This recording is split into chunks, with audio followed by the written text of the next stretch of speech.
thank you so much for joining us for this episode of SBB University, where we are talking about a very important subject matter, avoiding caregiver burnout. The statistics are very high that caregivers may pass away from before the person they're caring for. And we have this dynamic group of ladies and gentlemen that are going to talk to us about how to avoid some of those things that could happen to you. So I just want to go around and do some introductions. We have Rob Winicki, who's here with us with Assisting Hands. How are you this morning, Rob? I'm excellent. Thank you. Wonderful. Tell us a little bit about yourself, your background, and how you got started with within the home care arena. Assisting Hands Home Care has been around for 13 years now, and the way that we kind of got introduced to the medical field was through my wife. She's a respiratory therapist, and she was working at the hospitals down here, and she was constantly being propositioned by families that upon discharge, if she would help them in the home. She comes from a long list of nursing in her family, and she just has that gene in her, and people just seem to gravitate to her for that. Yeah. So I said, why don't you quit your job and start a home care business? She said, well, I don't really know anything about managing people. That's how I kind of got involved with it. And here we are 13 years later, still going strong. Yes, the dynamic duo for sure. All right, we have Cindi Ryerson here with us from Harmonia The Club. How are you this morning, Cindi? I'm fine, thank you. Wonderful. Thank you so much for taking the time out of your day to join us. Tell us a little bit about yourself and how you got started in the industry. I know this isn't your first time in a adult day center arena, so tell me a little bit about your background. Sure. Well, I just actually started with Harmonia about 2 or 3 years ago, being a consultant to them before they opened up. They actually opened up an adult care center in Naples in October. But before that, I owned my own adult daycare center, Millennium House, for 15 years. And so they're using my expertise to help them get their program up and running, and we're doing fine. And as a registered nurse, I've had a wide background from being an emergency room nurse to home health, to a care manager, and now adult daycare. Yes, they're very lucky to have you and your expertise helping them through. I know they opened right before COVID, so it's been a little bit of a challenge there, and they're doing a great job underneath those circumstances. So last but certainly not least, Miss Marianne Troy, who's joining us from the Alzheimer Support Network, a local nonprofit right here giving back to Collier County. How are you this morning, Marianne? I'm fine this morning, Amanda. Thanks for having us. Absolutely. So you have a very great story that brought you into this as well. Tell me a little bit about yourself and your background and what brought you to the Alzheimer's Support Network. Thank you. My background is actually hospital work and sales. And then in 1993, I needed to do something different. We were down in Florida since '82. And so I started to work for an agency, and my very first patient was a combination of Parkinson's and Alzheimer's, and I knew nothing about that. So I got the baptism of fire. I fell in love, and that's just the end of it. I did the home health care, then I ended up buying the agency, and then I ended up knowing that I am not a good businesswoman. No, that is not my thing. And so ended up getting out of that business and started with the Alzheimer's Support Network in 1999. But while I was in there, I was lucky enough to start the Saturday program for the Care Club. And I think that was 95. Yeah. So we were doing the daycare on Saturdays. And that was fun. I loved that. And then joining the network, I got the caregiver side of it, which I needed balanced. Yeah, absolutely. And today's topic is one that we definitely need to address, because so many folks wait until they're at a breaking point before they ask for help. I think we're going to start with you, Rob. As far as in-home care, there's a common misconception between a home health care agency that provides Medicare services and one that does not, the private duty sector. Talk to us about the differences in those two different types of companies, really how you actually work together for those services. But again, a lot of people have that conception that Medicare pays for their home care. So tell me a little bit about how you pay for it and the differences. Well, yeah, in the truest sense of home health care, really deals with what people consider maybe like a skilled care that's more like a physical therapist, an occupational therapist, speech, respiratory, or a true nursing like wound care. Typically when someone gets discharged out of the hospital or a rehab, and typically it's for a short period of time until they kind of plateau or recover. Inside of that, there is a little benefit for a home health aide to kind of come out and do some bathing help. But what we focus on more in home care is more around the true activities of daily living, helping someone with bathing, dressing, meal prep, grocery shopping errands, some household chores, laundry, things of that nature. But currently for Medicare home health, that's covered under Medicare and an entitlement, where a lot of the activities that we do that fall under true home care, helping people with the activities of daily living, are not covered under Medicare. So most people typically have to privately pay for that. Some people have what's called long-term care insurance. Some people are able to get benefits through the VA. Some people, from a financial standpoint, can qualify for benefits under Medicaid.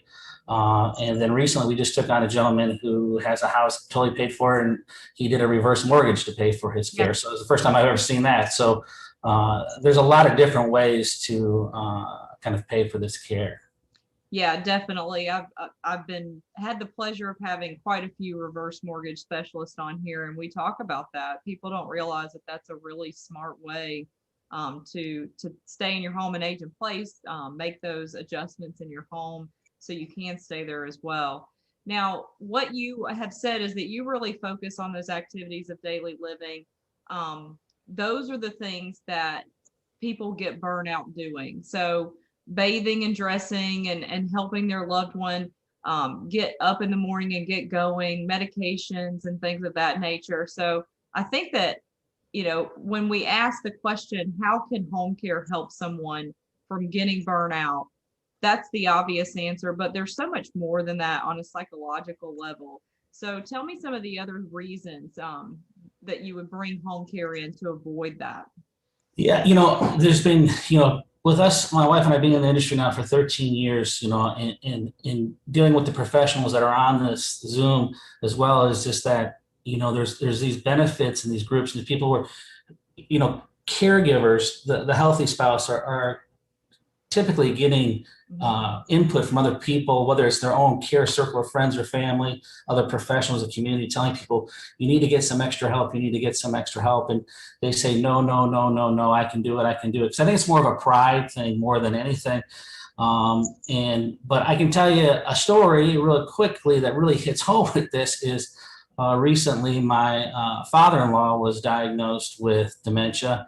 And my mother-in-law is trying to take care of him. And of course, here my wife and I are in the industry, suggesting, recommending, even offering free service, to my mother-in-law just to help. And she refused. No, I can do it. And then until she went to the hospital for a heart attack. Yeah. So that's how it goes. It's the way I can say it is, the people say an apple a day keeps the doctor away. You eat a chocolate bar every day. You're not going to see the initial effects of it, but long term, it's going to be there. And when these folks aren't getting help, whether it's through an agency like mine, friends or family or somewhere, they burn out and a lot of times end up in a much worse position than the person that they're trying to care for. And that's the scary reality. It really is. So thank you for sharing that story. I have personal testimonials with my grandparents as well. And I was always so fearful that my grandmother would end up having a situation like that. Hers was much worse. Well, not much worse. She fell down 2 flights of concrete stairs face first and was in the hospital. My grandfather, he didn't have dementia. It just goes to speak to caregiving in general. He just had a stroke 17 years prior and really didn't do anything on his own. So she was his primary caregiver. They didn't have a plan in place, which is, one of the things that we need to talk about when you're a caregiver for someone that needs that full-time attention. They absolutely do need to have a plan in place on where they're going to go, what they're going to do, or because my grandmother didn't, and it was terrifying. So thank you for sharing that story. All right, Marianne, talk to me a little bit about the services that you provide, that support group that can help people from experiencing that overload and burden.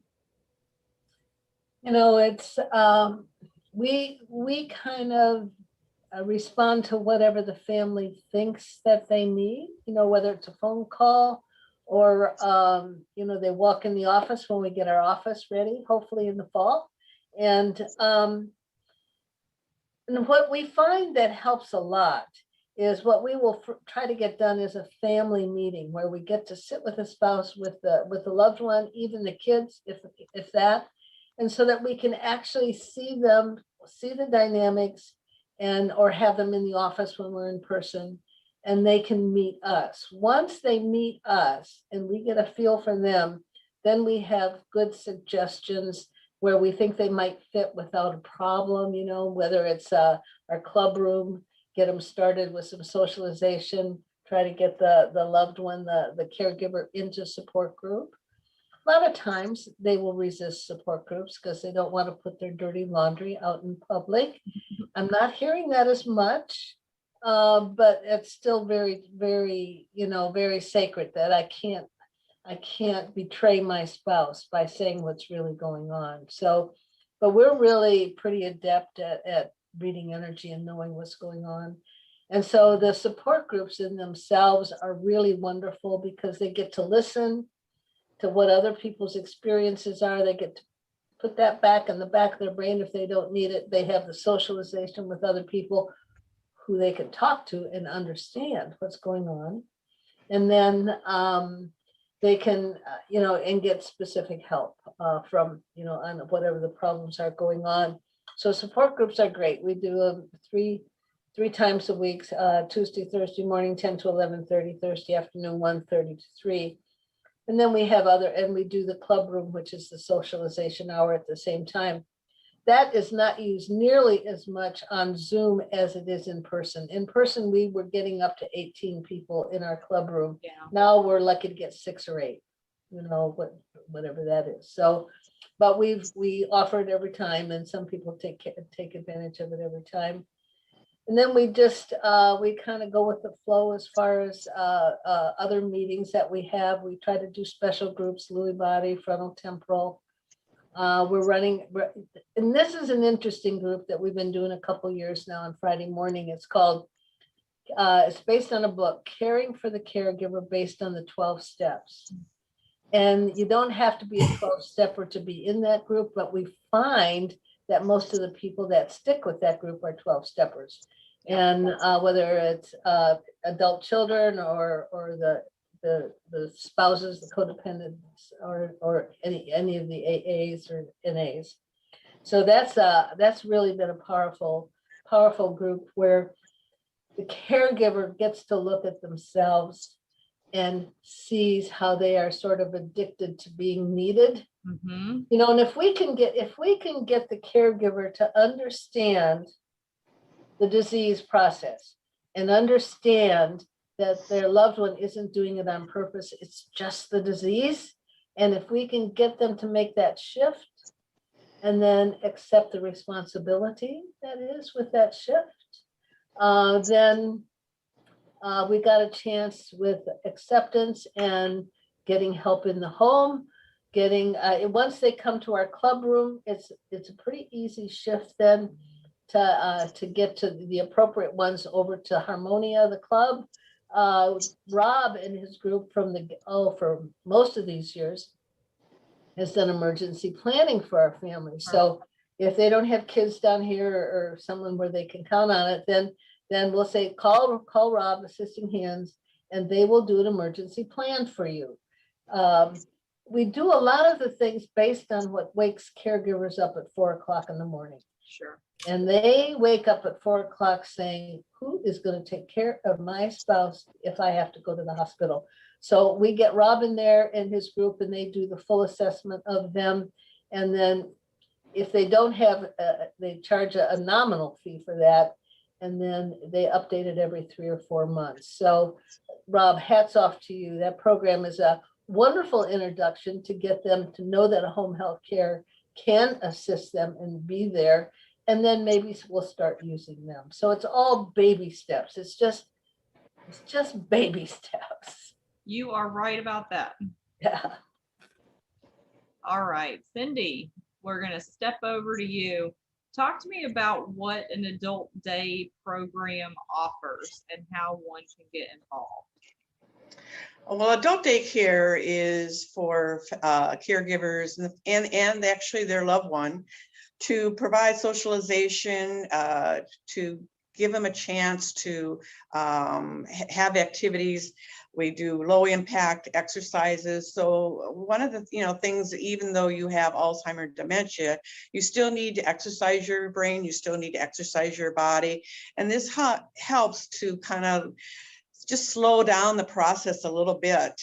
So for that person who is suffering from Alzheimer's, dementia, Parkinson's, all those things, we can provide those activities that will keep them engaged and keep them about as healthy as they can, so that they can live in their homes for as long as they can. It is a stepping stone to assisted living or memory care. And we're trying to help people to even keep them out of the hospital. So we integrate a lot with facilities like Marianne, but also with Rob's organizations as well and we collaborate with them. We use, for instance, companion services, home health, to even get a member up and ready and can drive them to Harmonia, that we can provide day services of activities, and then they can pick them up. So it gives that caregiver a huge break from just being able to do the things that they have to do, to take care of a home, pay the bills, go grocery shopping, whatever that is. And they don't have their loved one underneath, that they have to worry about for those few hours. Sure. Yeah, that gives them that break that they can go to the store and get their groceries done and go get their hair done and the normal activities of daily living, right? Correct. Well, transportation, you mentioned, is transportation included? That would be one question that I had for you. And also, we've been talking about finances. What is the fee that's associated on an hourly or daily basis? For we're open 10 to 5 Monday through Friday, so it's $89 for a 7-hour program. They choose to do those hours. We do have a 5-hour minimum, so they could do 12 to 5 for $75. Our innovative programming is in the morning, where we're doing more to enhance memory, do balance issues, help with eye-hand coordination. So we're doing a lot of activities to enhance that, exercises twice a day. So there's a wide variety of activities that will meet all different cognitive levels. Transportation, we're using the CAT transportation program, which has been very successful for us, in addition to home health agencies, companion services, dropping their loved one's family member off to us. So we help them through the process of getting into the application for the CAT transportation, and then it's a very affordable.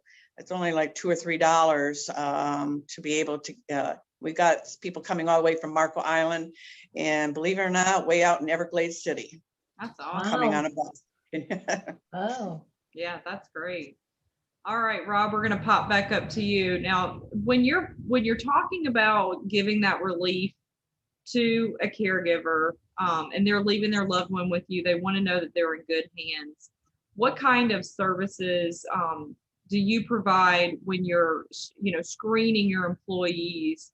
And talk to me about the differences and some of the things that other companies may do. I mean, you touched on a very, I guess, key point that's kind of like near and dear to our hearts here at Assisting Hands, is just that we are a licensed home health agency with the state of Florida, which really what it means is everybody who works for the agency and with us is our employee, is covered under our umbrella of insurance, and we're responsible for everything that happens in the home with that caregiver, that aide. And most importantly means that they're managed and they're supervised while they're in the home. So we're just not kind of quote unquote throwing out independent contractors at people with, someone who has a pulse and we'll just send them to your house. They go through a 3-step interview process with us, the final one being my wife and I. And the bottom line thing is, as I'm sitting across the table from this person, is this somebody that I would feel comfortable taking care of my own loved one? And if the answer is yes, then we kind of move forward with them to the next step, which their background screen, 7-year background screen in all 50 states. They go through a 6-hour orientation program with us. They answer 100 question test with us just to make sure, again, competency, understanding. They go through a competency training, like demonstrating the skills with our 3 nurses on staff. And then at that point in time, then they're placed in the home. And again, then they're managed and supervised while they're in the home. I have 3 nurses on staff. My nurses don't quote unquote do true nursing care or wound care. Really what they're there for is competency training, supervision of the caregivers actually in the home. They go out and do the assessments in the home with the families, find out what the true needs are, and then they make sure that our caregivers are executing those needs in the home. Yeah. Does that answer your question? Yeah, no, it really does. And it kind of touches on the next question I was going to ask you. What is a care plan? So you really just kind of touched on that. And how does it help set the expectations not only for the family, but also for you guys at Assisting Hands to make sure everyone's meeting each other's expectations? Right.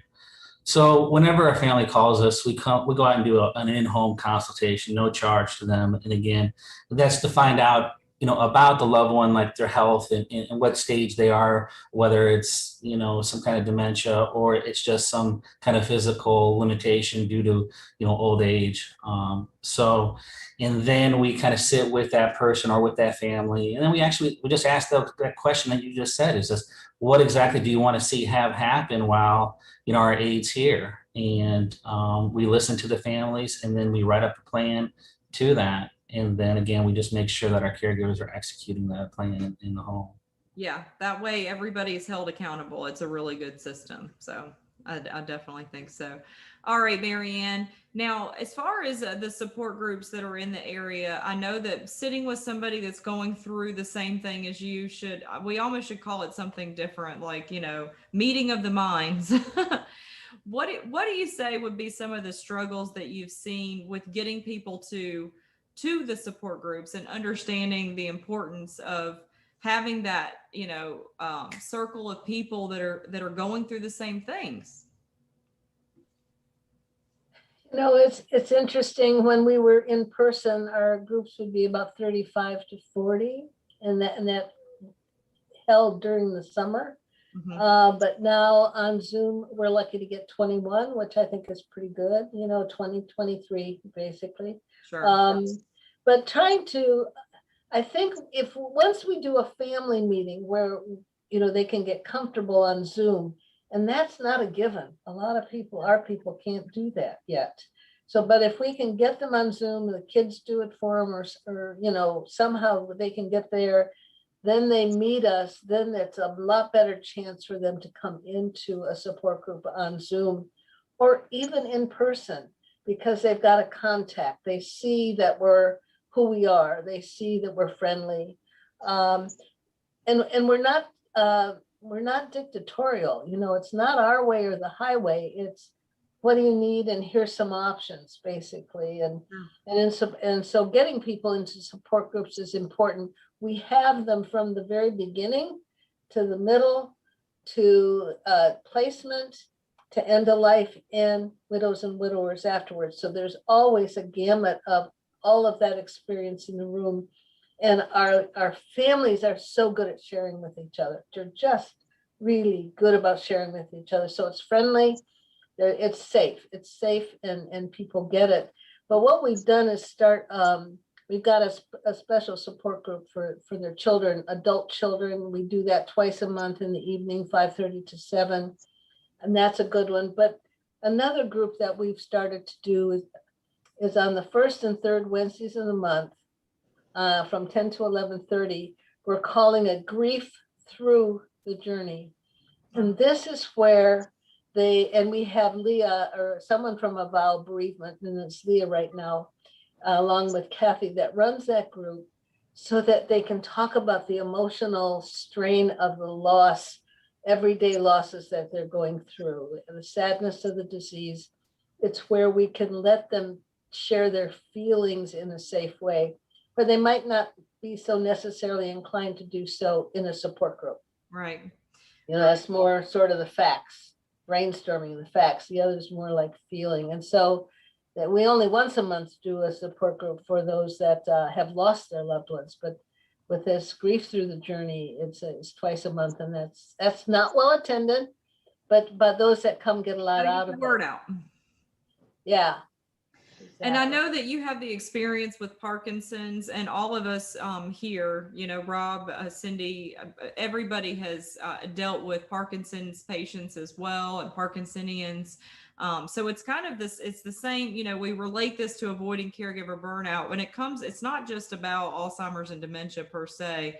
I'm sure every single one of you have, especially with your experience, Marianne, you may be at the Alzheimer's Support Network, but you still have the experience with Parkinson's folks as well. So, you know, that there's different ailments that can give a caregiver that burnout. As Rob mentioned, it could just be, you know, dealing with older age and needing somebody to come in and help with regular activities.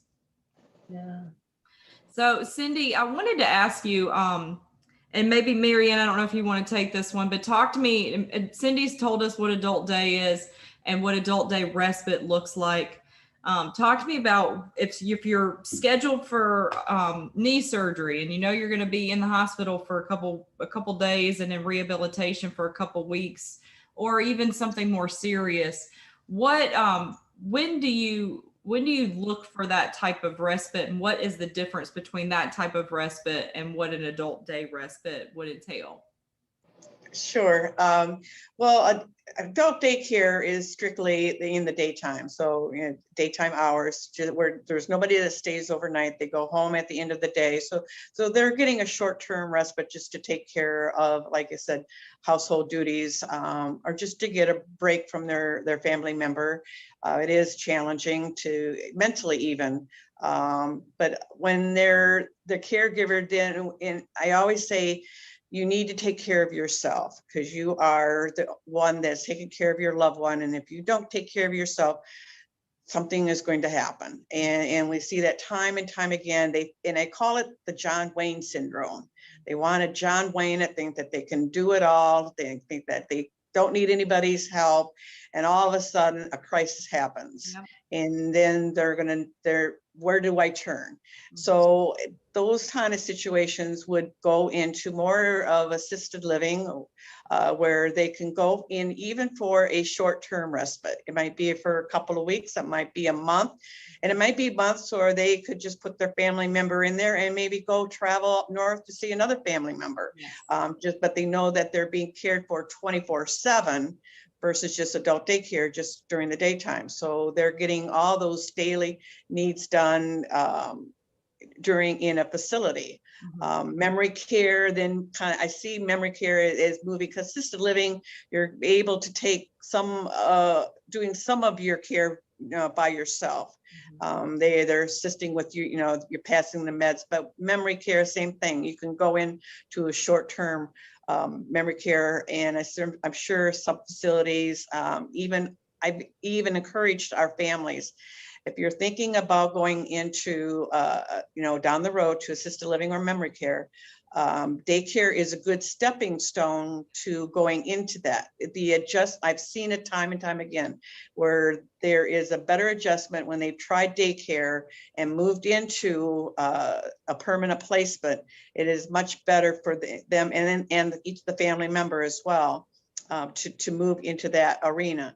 But I also encourage them to ask the facility, do you do a trial? Can I try a couple of weeks, see if it's something that my family member and I'm going to really like? So that's always an option to have them ask that. Yeah, and it takes some time to get acclimated when you're Exactly. adjusting into a new environment like that. I definitely think that there's a time and a place where placement is a very serious option. If you're not able to sleep at night, the sundowners is an issue, or your loved one is wandering. Obviously, you need to consider placement. And I know Marianne, you guys do a great job of taking people around and recommending communities. Well, all of you do, and we're appreciative of that. Just going to go around for some closing remarks. Rob, you are very philanthropic. You're involved with all of these different agencies that are giving back to the community. And I know we talked about training and things of that nature. Struthers certified, I believe you are. You've got a couple of those certifications under your belt. What closing remarks do you have? Well, the biggest thing when I listened today and I was like, talking, listening to you and to Marianne and to Cindi, is what you have here is a great group of professionals. And a lot of times, whether there comes a time where with my services, sometimes it can be a little bit cost prohibitive for people for long hours in a sense. So, we're always trying, this group of people here are always trying to do what's best for the families that we care for. And if that's a referral someplace else, like if someone that I'm taking care of needs longer hours, but they can't afford it, I don't mind recommending them to Cindi because I know that she'll do a good job. Or when you have a family like you're talking about before, where maybe I go in and I help somebody a few times a week for a few hours, but the loved one wants to go out of town to see a granddaughter's wedding or something like that. And again, they can't afford my care for like 3 or 4 days at a time. I sent them to Marianne in her group because from a memory standpoint, they know the good, facilities and places in town that can provide that respite. So I'm just proud to be in this community and work with a group of professionals like these folks. Absolutely. Absolutely. Marianne, any closing remarks? Oh, ditto. That good enough. No, you're not. I'm not going to get away with that. But it is such an honor because we do have a lot of dedicated professionals and people who really care. And just what Rob was saying, let's do what's right for the family. Yes. And so, and that's really where we can weigh in and give options and whatever families need. Our byline is families helping families. Yeah. And families first. And so we don't have all the answers, but we know where to find answers. And so we have a good community to find answers in and to network people. Very much so. Southwest Florida is amazing at that. I don't think that there's an unfriendly competitor out there. And yeah. And by the way, we can't wait to be in our new offices. We've out after 35 years or something like that in that other place at 660. We're now going to be up at Raymond James building for half of the first floor, and hopefully by this fall, I'm hoping September. And so we've traded second and third floor bad elevator for the first floor. So we're in the process of knocking out walls and putting in a floor, and it's going to be wonderful. What a game changer. I can't wait to share that with everyone. All right, Cindi, any closing remarks? No, I thank you for the opportunity to be able to be part of this group today. And I think definitely it's all about collaboration. We've got a great team effort going here and throughout the whole community. I think I'm very honored to be able to work in the community that cares for their elderly and for their loved ones. It's always been my passion. And I'm just very honored to be able to, in my semi-retirement, continue to do this kind of work. Well, we're very lucky to have you back in the game, Cindi. Thank you. Can I say one last thing, Amanda? Sure. I just want to say, and just a little plug for you, Amanda, in your book, that a lot of times when I'm in these homes with these families, I do give these referrals.